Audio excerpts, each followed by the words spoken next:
Assalamualaikum warahmatullahi wabarakatuh. Pandemi COVID-19 menyebabkan perubahan karakteristik kehidupan masyarakat. Saat ini, berbagai perusahaan sedang menerapkan kebijakan WFH. Dengan diberlakukannya WFH ini, pekerjaan dapat dilakukan dengan lebih fleksibel, bahkan menyebabkan pekerjaan bisa dikerjakan hingga larut. Selaras dengan hal ini, studi menunjukkan bahwa kerja lembur lebih dari 48 jam per minggu menyebabkan peningkatan risiko penyakit jantung koroner sebesar 1,09 sampai 1,24 kali lipat.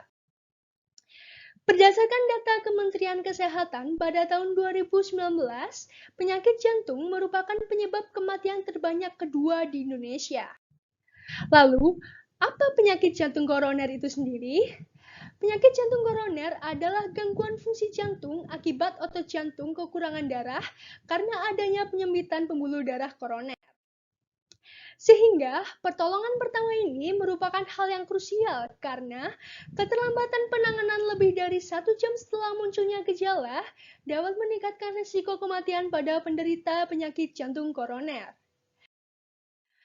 Berdasarkan kondisi tersebut, kami tim yang beranggotakan saya, Rahmadilla Primasiwi Nugraha dan Muhammad Cendekia Erlangga dari Institut Teknologi 10 November mengusulkan sistem deteksi serangan jantung koroner berbasis deep learning dan elektrokardiogram portable.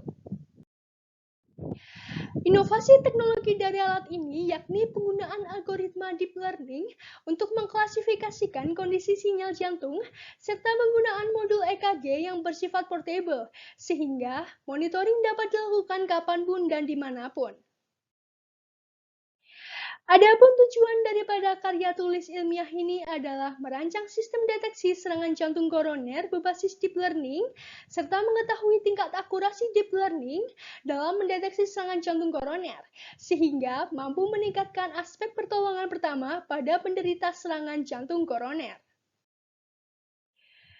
Selanjutnya, mengenai sinyal jantung pada penderita penyakit jantung koroner, Perhimpunan Dokter Spesialis Kardiovaskular Indonesia atau disebut dengan PERKI pada tahun 2018 menyatakan bahwa penyakit jantung koroner dapat ditinjau dari sinyal elektrokardiogram yang memiliki perubahan pada segmen ST-nya, di mana perubahan tersebut terdiri dari depresi atau elevasi segmen ST.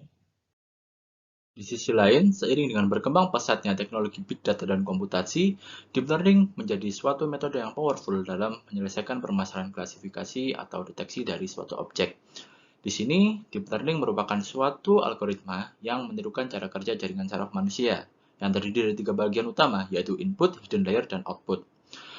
Pada kesempatan kali ini, deep learning akan digunakan sebagai model untuk mengklasifikasikan sinyal EKG yang normal dan sinyal EKG yang memiliki perubahan signifikan pada segmen ST-nya.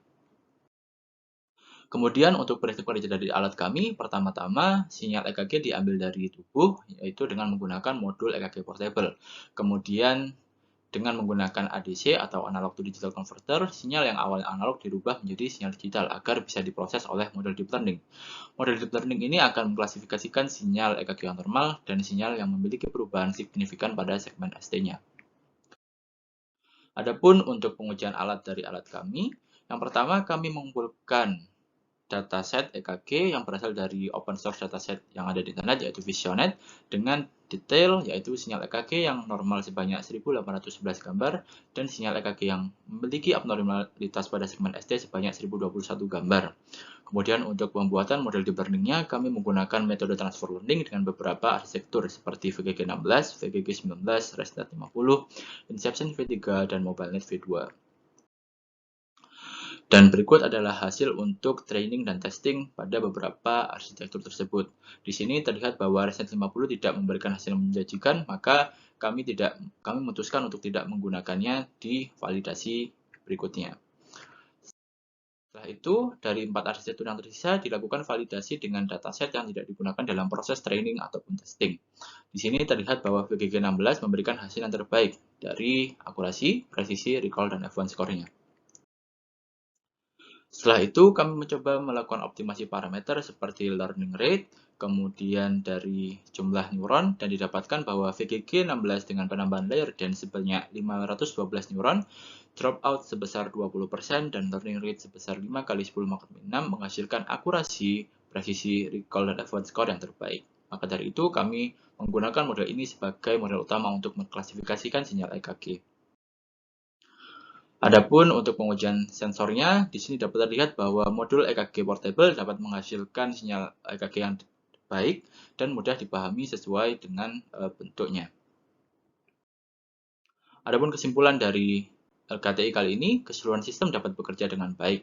Hal ini dibuktikan dengan akurasi dari model deep learning sebesar 91% dan hasil sinyal EKG yang memberikan pembacaan yang baik serta bentuknya sesuai dengan sinyal EKG pada umumnya.